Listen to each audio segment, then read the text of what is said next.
Hello everyone. Firstly, thank you for choosing the course. As we have seen in the introduction video, so this is going to be a quick 30-minute video tutorial on Splunk, which will teach you how to install it, how to get some sample data set into Splunk, how to create some reports, dashboards, and alerts. And we will also see how to run some Splunk search commands, which are very handy if you're trying to investigate something. Okay, before we do anything, let me give you a brief introduction on Splunk. So, Splunk is a powerful platform for analyzing machine data. What is machine data?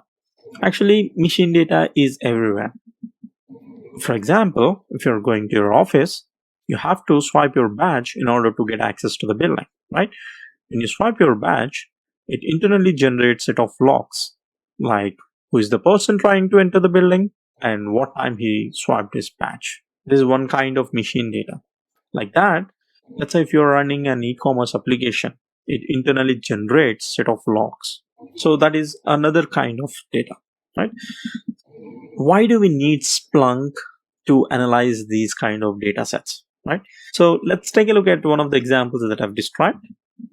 So when you enter the office and swipe your badge, let's assume that it generates data something like this. It's the username, what is the entry time and exit time, and second user, what's the entry time and exit time, right?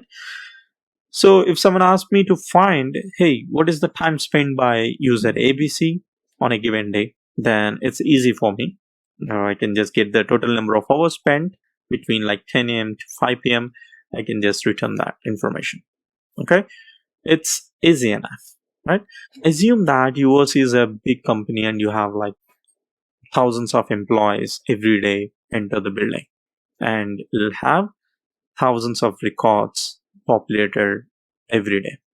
And if someone asks you to find what is the time spent by a specific user on a given date, then you have to go through all the records of that given day and you need to find the time spent, right? For smaller data sets, like if you're talking about one day worth of data, then you can just use Excel or Numbers, any other tools to do all this calculation.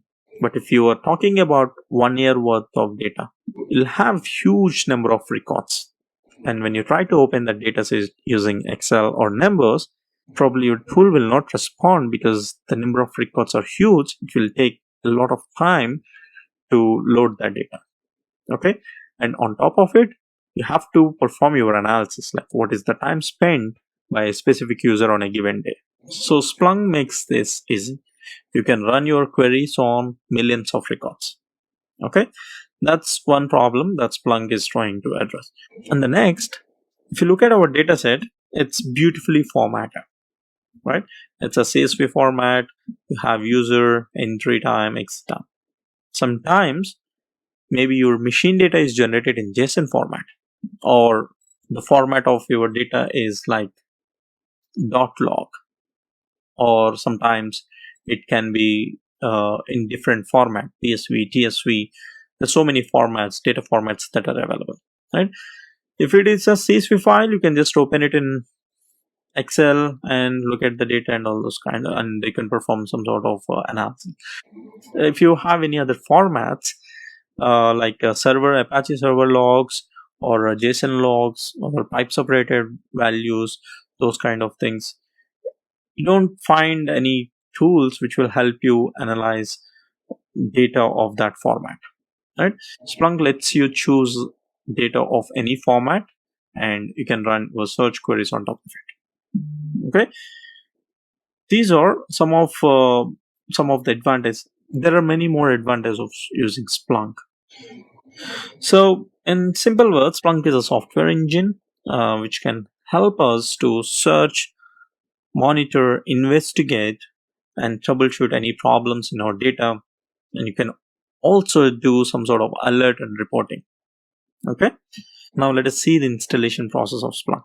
So in order to install Splunk, first of all, you need to go to splunk.com. You need to create an account by clicking on this free Splunk.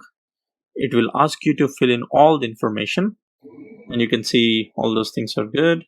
And you can click on the software download, click on I agree, click on create account. It's gonna take like 30 seconds to set up all your account, and after that this page will be appear. Okay, and you can see here it is already logged in with my details. Okay, here you'll have three different options to download the software. Like if you're working on Windows, you can download this. For Linux, you can download one of these things. Currently I'm using Mac OS, so just click on Mac and I'll just download this DMZ. I'll click on download and download should start immediately. Okay, for any reason if you're not able to find the URL for your free Splunk download, then you can always click on this free Splunk. Then you will see all the Splunk products which are available for the download. Okay, and after you click on that, you need to click on this download free 60-day trial. So this is going to be a 60-day trial period, and after that it will be converted to a free version. Now as we have software downloaded here, let's install this. I'll click on this DMG file and it will take some time to verify the software. After the verification, we will see a screen like this. Double click on install Splunk. It's gonna open another window and click on continue and read the license agreement and click on continue. Just click on agree, and if you want to change the installation folder location, you can change it, but I'm just going to keep it in the same folder. This installation process is gonna take a couple of minutes. After the installation, you will see a screen like this. Welcome. Before we start, Splunk needs to perform a brief initialization. This will be done automatically. Okay, need to click on OK. This is gonna open your terminal. So after that, this screen will appear where you'll need to set up a username and password, which will be used to log into your Splunk UI. Remember, this username and password will not be used to log into your Splunk.com account. Okay, this is a different login setup. If you want to keep the same credentials for both the places, you can also do it. That's what I'm going to do. But if you want to choose different set of username and password, you can also do it. For now, I'll use the same username details which I've used to create my Splunk.com account. Okay, I'll give the username as adilj1 and the password is the same thing which I entered in there. So I need to confirm the password. After that, we will see the screen where I can just click on start and show Splunk or only start. I'll click on start and show Splunk. That's gonna start the Splunk instance. It will take you to this page and the URL is going to be localhost and 8000 port. Here I will enter the same username and password which I entered earlier. Okay, remember these are not Splunk.com username and password details. It's those credentials which you have entered during the installation process. Okay, in my scenario, as I have given the same details, I can just use the same details here. adilj1 is the username and password. There you go. Now I'm able to log in. And when you're logging for the first time, you will see all the screens. Let's click on OK. And this is a typical Splunk instance that you see. So on the left hand side, you will see different apps, and on the right hand side, you will see different sections for adding data and reading Splunk documentations and everything. Now let us click on the search and reporting app. So when you open this app, you will see different tabs that are available inside this page. The first one is search tab, where you can write different search commands. Like if you're trying to find failure logs inside your log file, then you can just type failure here, and then you can choose different time frames. If you're trying to find failure logs in last 24 hours, or if you're trying to find failures in last 7 days of your log files, then you can choose different time pickers and run your search. All those kind of searches can be run inside the search tab. And the next tab we have analytics, where you can do some sort of analysis on the datasets that you have ingested. And the third tab we have is like datasets, where you can see all the data that you have ingested into Splunk. And Splunk also provides us with default data models, which can be used to create some dashboards, and you can also perform some search queries on top of it. Okay, and you'll have different sections for reports, alerts, and dashboards. So all the reports that you create inside Splunk goes into this report section, and alerts goes into alert section, and all the dashboards goes into this dashboard section. Now let us go back to the home screen. So in order to go back to the home screen, we need to click on this Splunk Enterprise logo. Like search and reporting, we can create as many apps as we want. But before we create any apps, let us think why we need to have an app. Assume that we are working on a real-time application. When you talk about a real-time application, we will have different work environments. You'll have lower environments like SIT, UAT, and higher environments like mock prod, right? Assume that you have created dashboard for your lower environment and we kept inside the search and reporting. Let me create one dashboard real quick. I'll click on search and reporting, go to dashboards, and I'll create a new dashboard, real time monitoring. As this is for a lower environment called SIT, I'll just give it a name like SIT. Okay, I'll create a dashboard. So for now, I don't want to provide any information inside this dashboard. I'll just click on cancel. Now I can go back to my dashboards and I should see dashboard created with SIT. Now after verifying all the contents of this dashboard, now I want to push this dashboard to UAT environment. So what I should do is I can just clone this dashboard and I can just name it like UAT, right? This is fine, and I can just take all the UAT dashboards and push it to UAT environment. Similarly for mock prod and prod, I'll clone the existing dashboard and I will name it accordingly. Now if you observe this, so we are keeping all the content inside a single app, and if we want to push all these changes to prod, we will also see all the contents of the lower environments, which you don't want to do it, right? So in order to have a clean deployment process, also to have a proper segregation of dashboards from different environments, you need to have different apps. So that will make your things easy. Okay.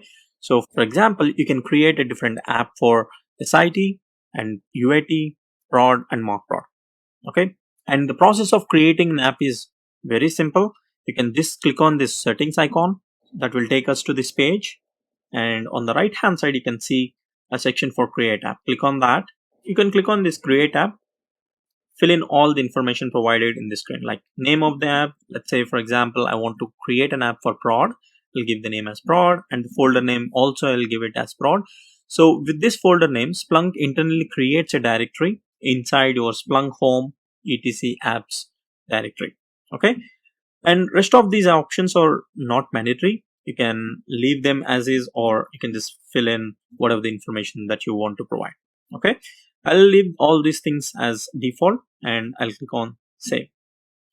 So as soon as I click on save, it created an app called prod. Now if I click on this Splunk Enterprise logo, I should see an app called prod. Okay, now when I open this app, it will have the same structure as search and reporting default app that Splunk provides us. Okay, it will have a section for search, analytics, datasets, reports, alerts, and dashboards. Now similarly, you can create apps for different environments. Like let me create an app for UAT.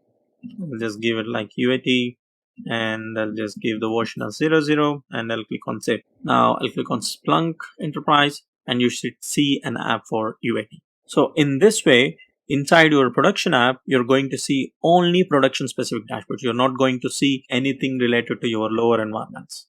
Okay, let us go back to the home screen. Now let us see how we can get data into Splunk. Okay, to get data into Splunk, first of all, click on this add data section. And if you scroll down, it is going to give us three different options to get data into Splunk. Okay, the first one is upload files from my computer. This option is used if I have the log file available in my computer.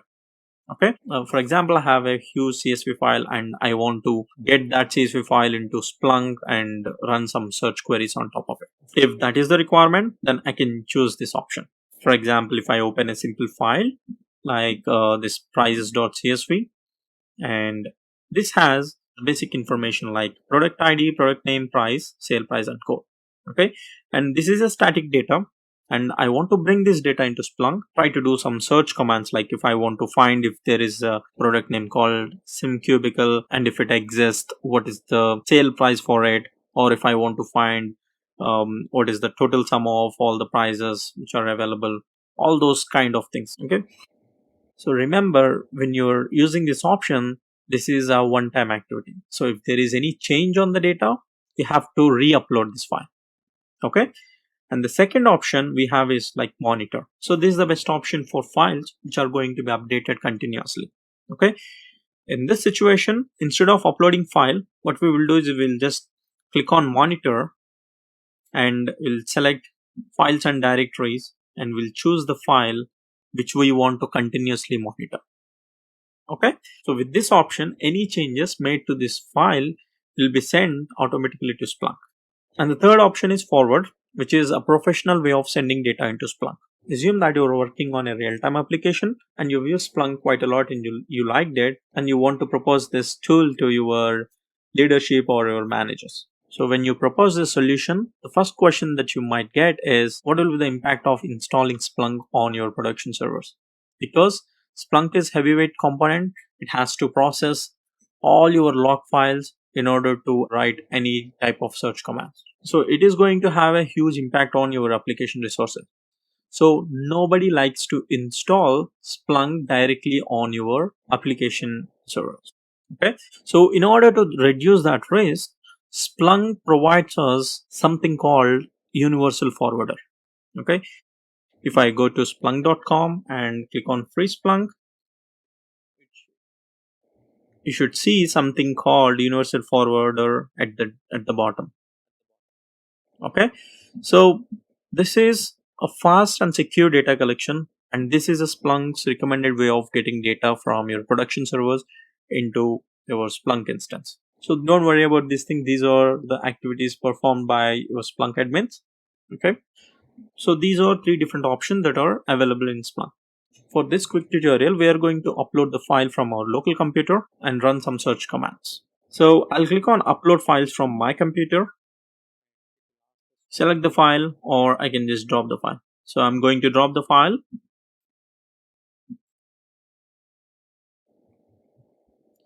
Once the file is selected, you should see a done message at the bottom, and now you can click on next on the top right. So in this screen, on the right hand side, you can see the preview of your data. Okay, so if I open that file in Excel or Number, we can see all the data here, right? Like product ID, product name, price, sale price.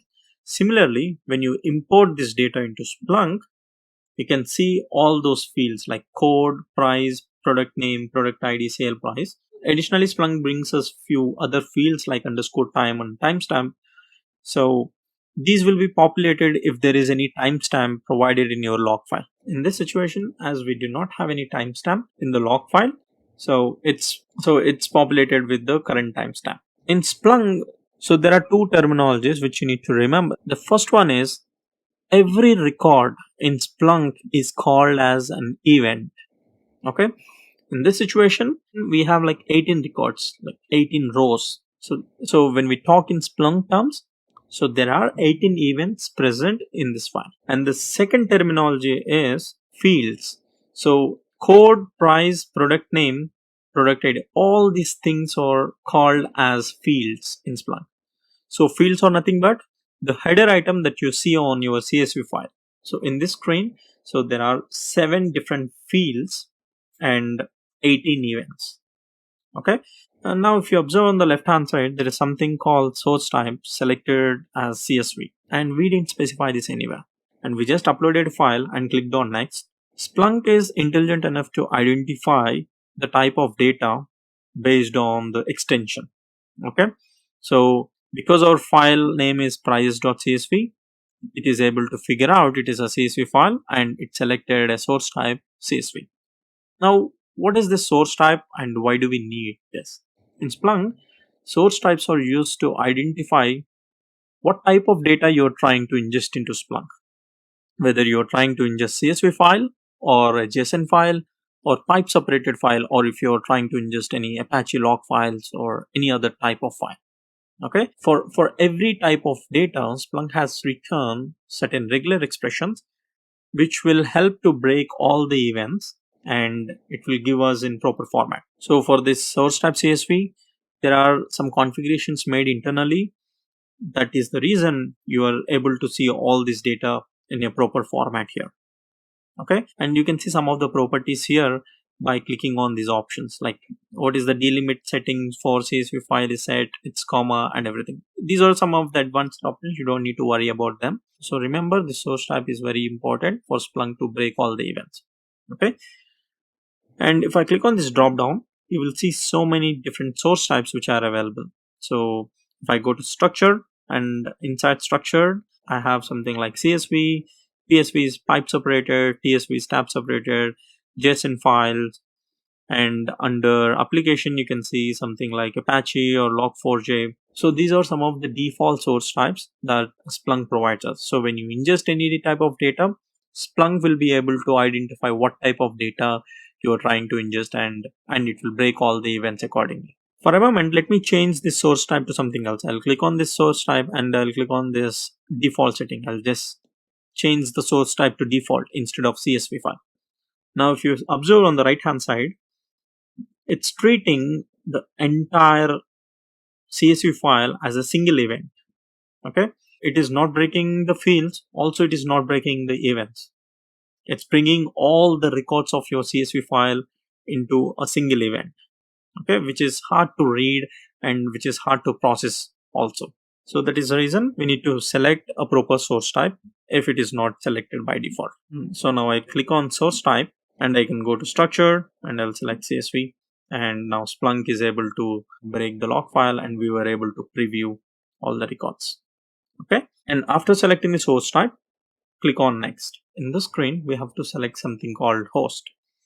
So this host field is important. Let's say if you're bringing data from different production servers, and if you want to write your search commands on a specific host, then you can filter all your search codes based on the host name. Okay, for now, as this is local data, I'll just change the host name as localhost. And the last option we need to select is the index. Now we have uploaded this CSV file into Splunk and it will be stored internally inside Splunk.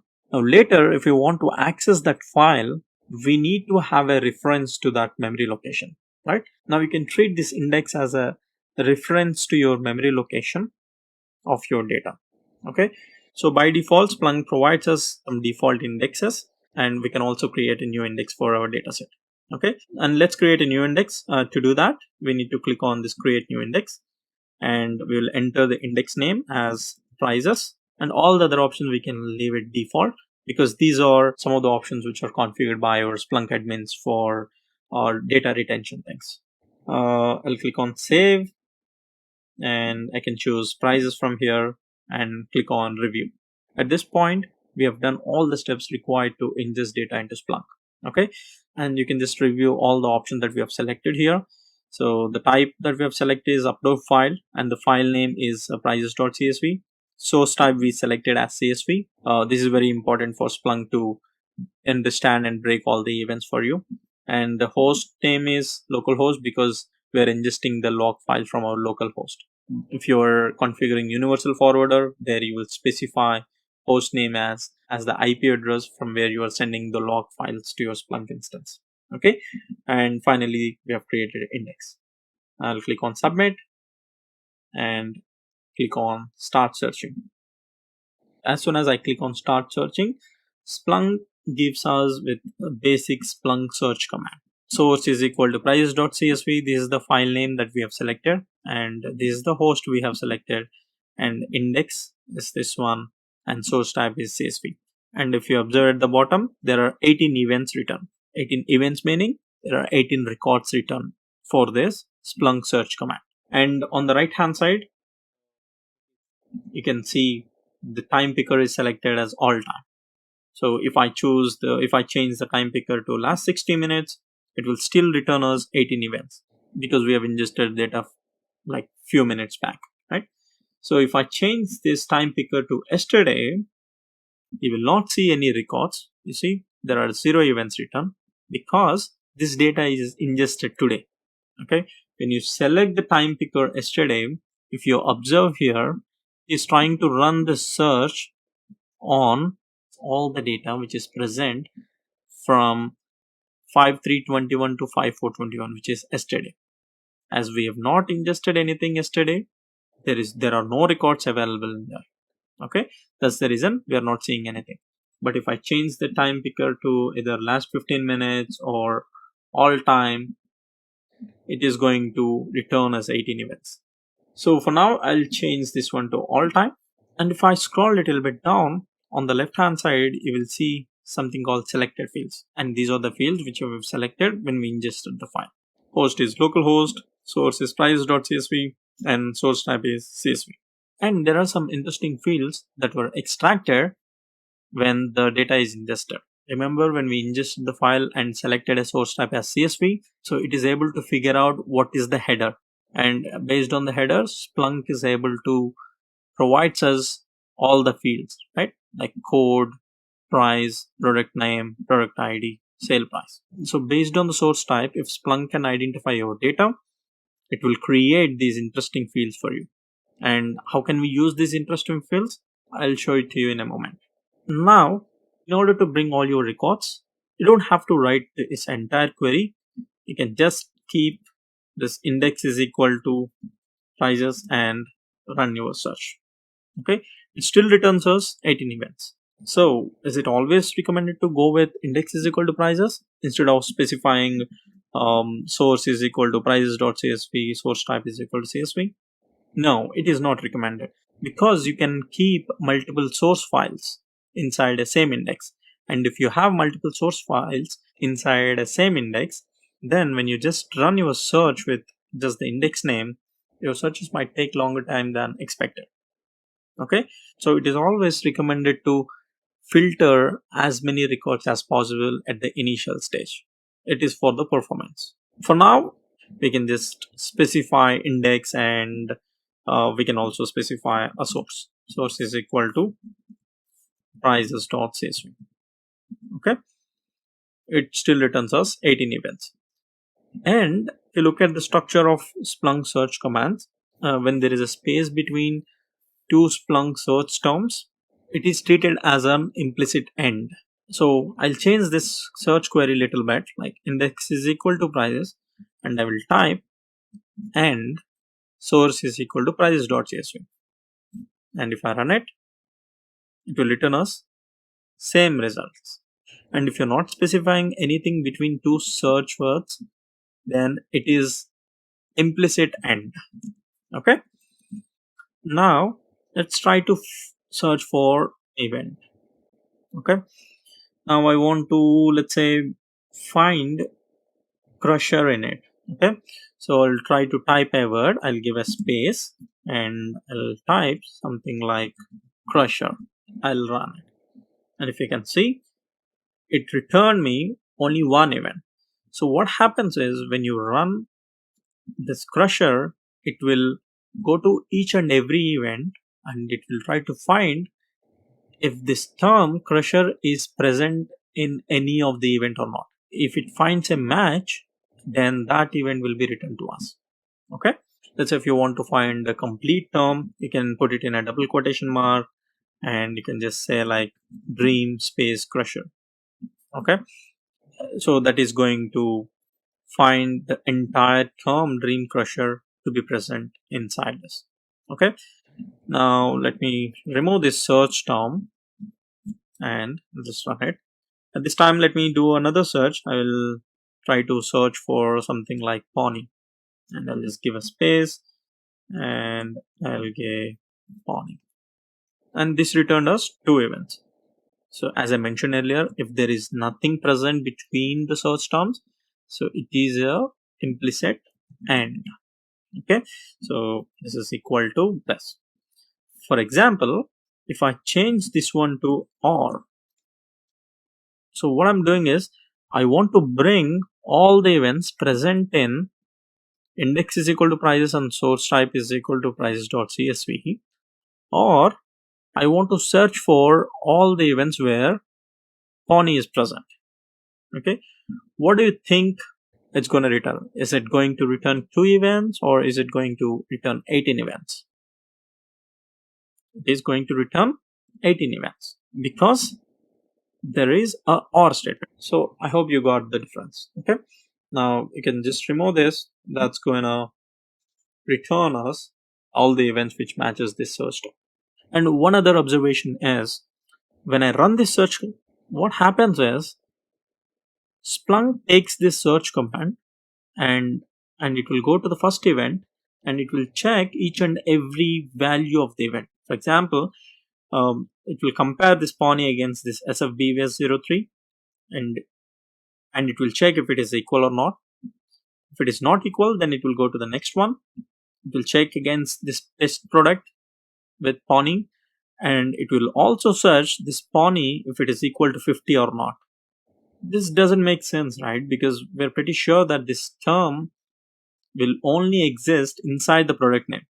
We don't want that to be searched against the price or sale price or product category, right? Because we only have like 18 events, it is returning us events pretty faster. But when you have like millions of records, this is going to be a huge performance impact. Okay, for that reason, it is always recommended to make use of your fields. Okay, so in this situation, as I know, this Pawnee run one will only be present inside a field called product name, right? If you look at on the left hand side, there is a field called product name. Okay, what I can do is I will do a search on product name. Like I'll say product underscore name, which is a field name. Field name has to be exactly same, is equal to something like Pawnee star star. So this is a wildcard expression that I have written. So what I'm saying is, go to each and every event and look at the product name, and if it has Pawnee in it, just return that. So this is how you can make use of fields which are created by Splunk to process your data. Now if you observe all these events, it's all displayed in the raw format. Let's say if I want to display all these values in a tabular format, can we do it? Yes, we can do it. So Splunk provides us some default search commands which we can use to render the output in different format. Okay, the first search command that we can use is table command. Remember, if you're trying to use any search commands, you have to append it with a pipe. Okay, you need to first write a pipe and followed by any search commands. Okay, so I've added a pipe and you need to type a command called table. So table is the command and it will take a list of field names. So what are the fields that you want to display in the tabular format? So I want to take all these field names. So let's say the first field name is like price, and I can just give comma, and the next field name is product name, product underscore name, and the next one is like product ID, product ID, sale price, sale underscore price, and price. Okay, and if I run this, it's going to display all the values in a tabular format. Okay, first of all, it returned us 18 events and all those values are displayed in a tabular format. Okay, and whenever I append a pipe, I start it with a new line. So I'll click on shift and enter so that it will be more readable. Okay, I'll run this search, it will still return me the same result. So this is a simple search command we can use to display all the values in a tabular. So table command is a simple search command which is used to display all the values in a tabular format. Okay, now you can apply the same search query which you have written earlier. Like if I want to search for, now if you want to search for, now if you want to search for something like, now if you want to search for something like product name equals to sim cubicle, so what you can do is you can just copy that, or you'll have that name handy. Right now if you're trying to search for um, at, at this moment we only have like 18 events, but if you are trying to search for a specific product name like sim cubicle. You can do that by writing product underscore name is equal to this sim cubicle. And when you run this, so first of all, this line will be executed, and that will return all the events in the raw format. And for the results of this search query, we are doing a table. For example, if I remove this, it will return me one event, and for that one event I am doing a table command. Okay, I hope this makes sense. Now let me remove this, and I will run this query again. This looks like a nice report, and I want to store this as a dashboard panel. Okay, now in order to do that, I can click on the save as. I can either store it as a report, or I can also store it as a dashboard panel. So a dashboard is nothing but group of reports. Okay, so if you store it as a report, it will be a only this report.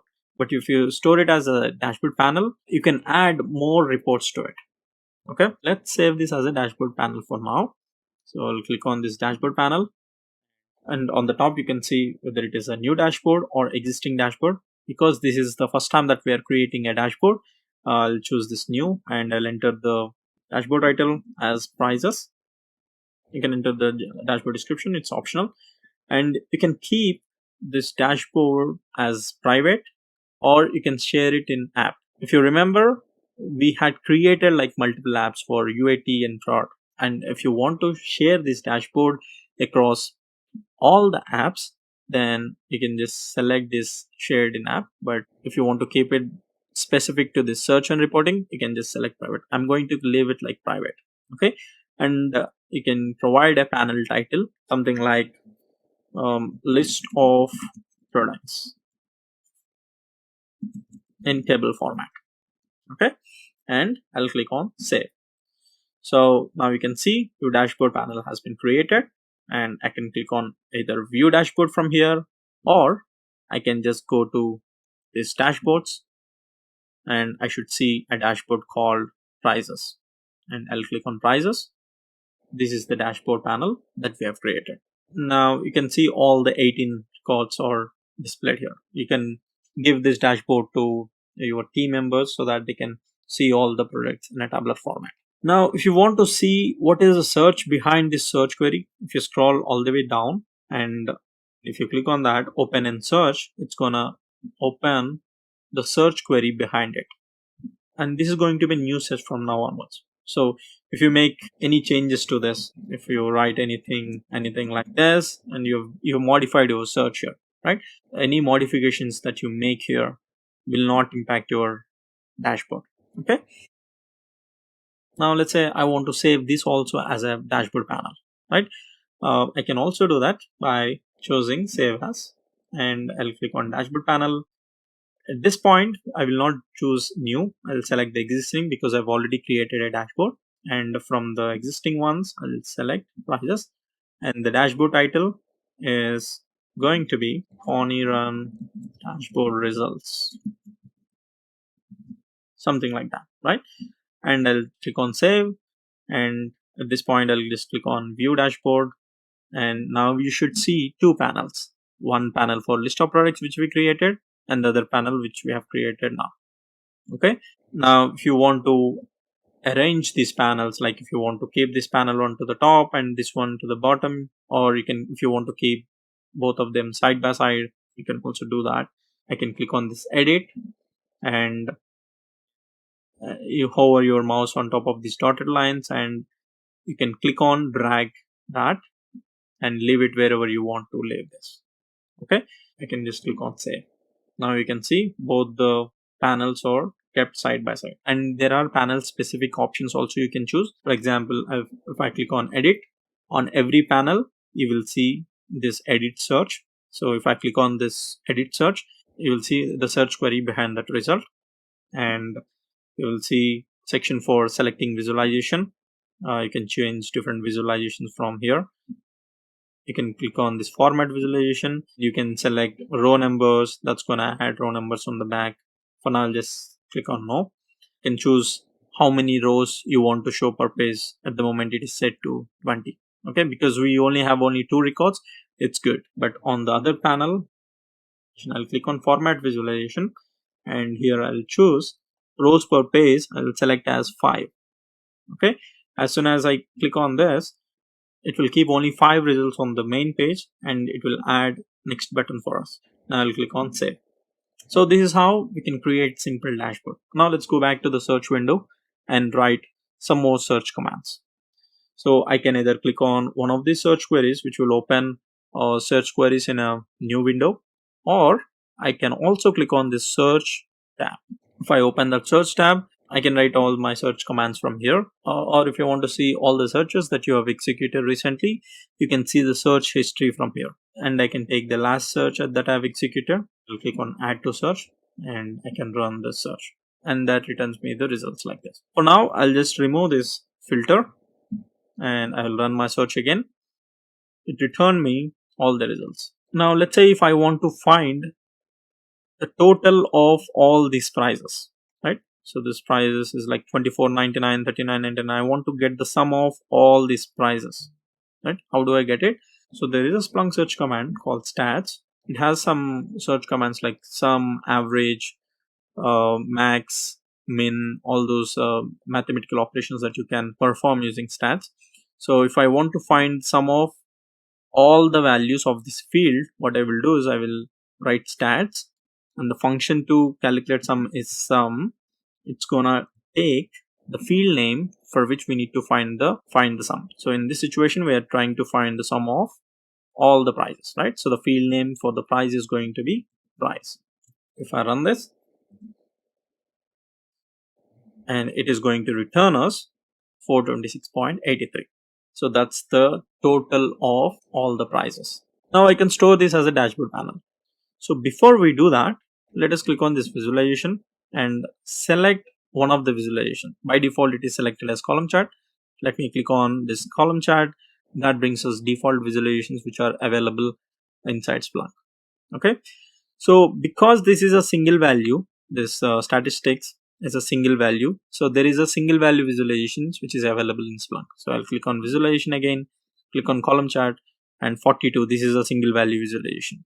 And if I choose that, and it is giving me the result in a nice visualization format, and I can save this visualization into the dashboard directly. Okay. So I'll click on save as dashboard panel, existing dashboard. I'll choose prices, and total sum is the panel title. Here we're not going to save the statistics, we're storing directly the visualization. Okay, save. I'll click on view dashboard. You can see there are 3 panels added now. You can just click on edit, and I can move this one anywhere I want. And also if I want to edit the formatting of this, I can just click on edit, format visualization, and you can add a caption to it like 421 dollars, and it will be added here. And I can change the precision like 0.00, then it's going to give the exact value, something like that. Okay, I'll click on save here. Now let us look at some of other commands. So let me click on this open in search. That's gonna open a new search. The next command that we are going to see is a rename command. So if you look at these field names, we have like price, product underscore name, product ID. There are some underscores and there are some uppercase and lowercase. When we are presenting a dashboard or a report to a client, we need to make sure that all the field names are properly given. For that reason, you can rename all the field names with the help of rename command. Okay, the way that we can do this is you can just add a pipe, rename, and let's say if I want to rename this price field as is alias, we need to provide whatever the new field name we want to provide. You need to put it in a double quotation mark. Like I'll want to name it like price. Okay, instead of small starting letter, I just give it like a capital letter. Okay, similarly, I want to rename, I just added comma, and I want to rename product name as product space name, and product ID as product ID. sale price as sale price. And if I run it, and you can see here the header is changed properly. You can save this as a dashboard panel, existing prices, and the panel title, rename the field names. Let's click on save, and I'll click on cancel. Now let me go to dashboards, and I can open prices. Let me arrange this dashboard a little bit. I'll click on edit. I can keep it like 5 results per row, and I can move this single value visualization here, and I will just move this to the bottom, and I'll click on save. Now let us run one last search query. I'll go to search. First of all, let me try to find if there are any duplicate product IDs here. To check if there are any duplicate things, you can run another search command called dedupe. Okay, I'll add a pipe and I'll just do a dedupe. So dedupe will remove the duplicates which are present inside a field. It will take a value like field name. So in this situation, I want to check if there are any duplicate product IDs. Okay, I'll just take the field name as product ID and I will give it here, and I will run my search. So it still return me 18 events, which means that there are no duplicate product IDs. Okay, we could have duplicate prices, right? So in this situation, 1999 is duplicate. So this product and this product has the same price. So if I change my dedupe on price instead of product ID, now let us see how many events it returns. It returned me only 10 events. So it kept only one unique record per price. It's going to keep the latest record which is ingested in Splunk. For this, let me try to alter the search little bit. So here on the second line, I will keep only price and product name. So I'll remove product ID and sale price. And product name price also, I'll arrange it like this. So I'll give product name first, followed by a price. And then I'm just removing the duplicate prices. Now we can see product name and its price. Okay. Now you can change this visualization from here. I'll click on visualization and I select this visualization type, and I will select column chart. Now let me save this as a dashboard panel, and I will choose prices, column chart with dedupe. Okay, and I'll click on dashboard, and we can see that column chart added here. Like this, you can run different search commands and save the results of your search commands in the dashboard panels. Okay, I have given list of most useful search commands here in the document.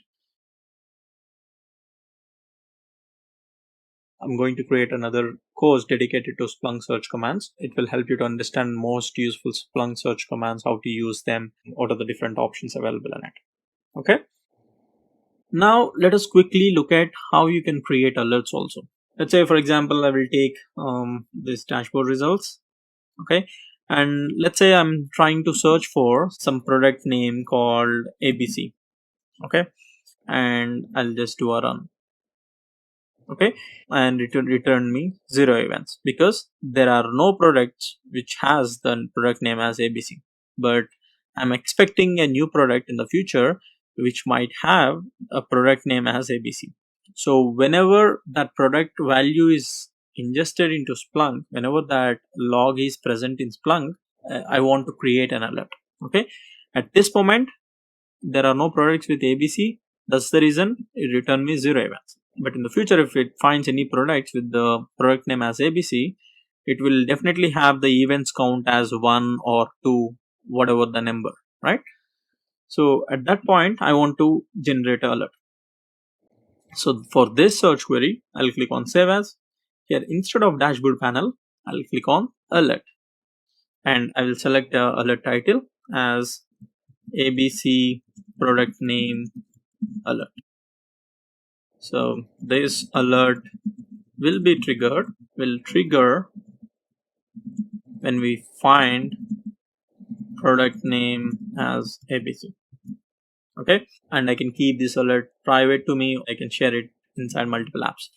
There are two different options we can choose, like whether it is a scheduled alert or real-time alert. So scheduled alert meaning that we can run this alert on a specific time, like every day 6 o'clock we can run this alert just to see whether we have any products with price as ABC.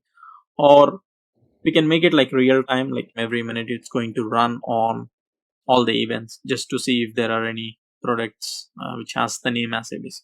Okay, now I'll choose scheduled, and you can schedule it to run every week or every 1 hour or every day, or if you want to have a specific time frame, like every 10 minutes you want to run, right? You do not have an option to schedule it for every 10 minutes. So in that kind of situation you need to choose the option run on a cron schedule. So this is a unique cron schedule you need to define. When you choose that, you need to select the time frame. This is something like on what data you want to run. You want to run this search on last 24 hours of data, or you want to run this search on all time data, right? So for now I'll keep this as all time, but if you want to run this alert only like last 24 hours or something like that, you can also choose this option. Okay, and we can choose different cron expressions. Let's say if you want to run this alert like every day 6 p.m, you can just take this cron expression and put it here, and all the results which were returned will be expired after certain time period. We can choose that time period from here. Okay, and this is very important. What is a trigger condition? When do you want to trigger the alert? On the top we have schedule when you want to run this alert. At the bottom you can see what is a trigger condition. When do you want to trigger this alert? You look at in the background, we ran a search. If that search returns any events, then we want to trigger alert, right? Because if it is returned, let's say 10 events, which means that there are 10 products which has a name which starts with ABC. So the trigger condition here is going to be if the number of results is greater than 0. If the number of results is greater than 0, which means that there is at least one product which has a product name as ABC. If this trigger condition is satisfied, then we can trigger the alert once, or you can trigger the alert for each result. Let's say if there are 10 products which has the name ABC in it. Okay, so if you want to trigger alert for each result, you can just click on this each result, or if you just want to trigger alert once, you can just click on this. You can choose the trigger actions, like you can run a script or you can send an email, or whatever the option that you want to choose, you can choose. Like you can enter the email address whom you want to send the email, and select the priority, subject, what the message you want to send, all these options, and you can click on save. And there is a throttle option. If you set this option, all the subsequent alerts will wait until this throttle period is complete. Okay, so that's how you can use Splunk for creating dashboards and alerts, and you can also perform all sort of data analysis. So the installation process for Windows is going to be same. We just need to log into splunk.com and click on free Splunk. From here you can download Splunk Enterprise 60-day trial, and I'll choose Windows 64-bit, click on download. And we need to accept the license agreement.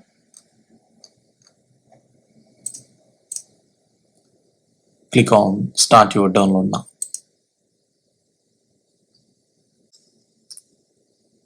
You can see it started downloading the file.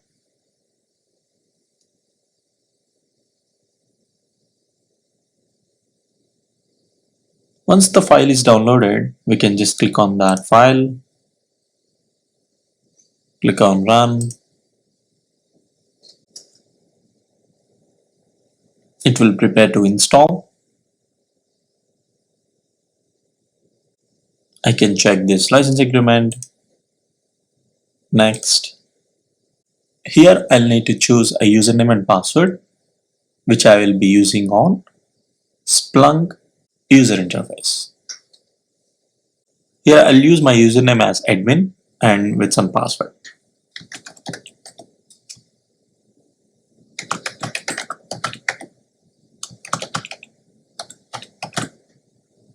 Once you set username and password, click on next and install.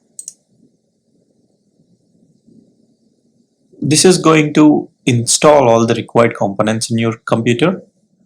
After the installation is complete, it's going to open Splunk UI, and you can use whatever the credentials that you've set in your previous step to log into that UI. Once the installation is complete, you will see the screen and you can just click on this launch, and you can just check this option, launch browser with Splunk Enterprise, and click on finish. This is going to open a URL like this. This is nothing but your local host IP address followed by 8000 port, and I will log in with admin as the username and password.